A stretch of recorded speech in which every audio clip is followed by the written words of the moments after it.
Hi, this is Tatiana Kolovu, and this is the August version of Stronger, my LinkedIn newsletter. Listening online, 5 tips to up your communication game. It was the worst presentation I've ever given. He seemed like he could care less, and I put him to sleep. My colleague had just finished presenting to an executive from another country and was feeling so dejected. How was that even possible? I helped with preparation of her virtual pitch, and we accounted for every potential communication difference, except one. The listening response from the executive was one she had never encountered, and it threw her off completely.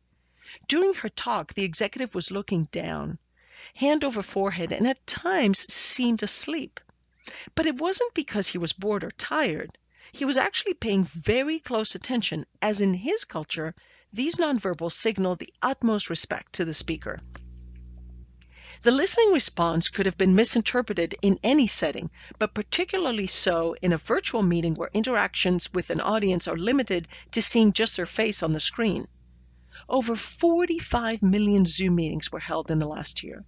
So it's more important than ever to develop skills for both listening and responding effectively to your virtual audience. Here are 5 tips to help sharpen your game, whether you're the speaker or the listener. Number 1, look for the universal listening signs. At the top of the Global Listening Center's Body Language for Listeners list, you'll find universal signs to gain leverage in your next virtual meeting. One is, use your head. You can quickly signal that you're following along by nodding or tilting your head. In a virtual setting, you're squared directly towards the camera, so even subtle head nodding is evident. The Global Listening Center recommends nodding your head in clusters of 3 to signal your support to the speaker to continue. Tilting your head allows you to literally hear better and communicate that you're making an effort to follow along. Use your body. Widen your camera angle so you can communicate with your body as you listen. Signs of open body language, such as relaxed hands and shoulders, can reinforce your interest and engagement to the speaker. Leaning into the camera is a sign to the speaker that you're paying particular attention to their message. Finally, eye contact. In many cultures, see my next point for some exceptions, eye contact communicates attentiveness and interest.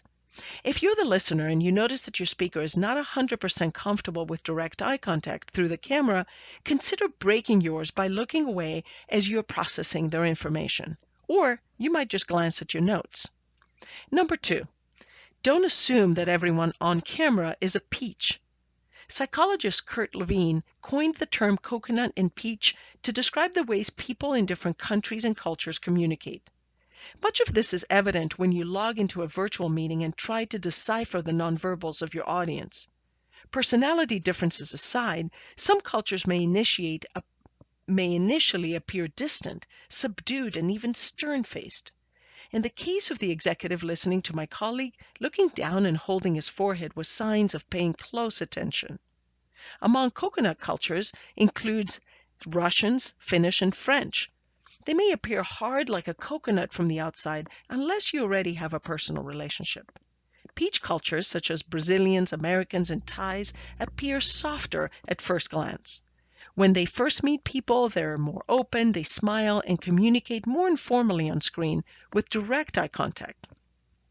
Number 3, don't count on verbal interjections. When you speak with a friend face-to-face, they follow along with short verbal responses such as, wow, really? Or how exciting. You feel heard, you feel connected and engaged. Neuroscience studies have found that such verbal interjections elicit positive brain responses in the speaker receiving them. However, it may be just the opposite in a virtual meeting when multiple attendees awkwardly try to take turns, mistaking communication gaps with poor internet connections. If you're the sender, try to focus more on the nonverbals of your listeners and less on the verbal interjections. Look for nods, smiles, and eye contact. If you're a listener, you can use emoticons or the chat to show support, but resist overdoing it so you don't become a distraction. In our effective listening course, we cover some of the basic listening nonverbals, many of which can also apply to a virtual meeting.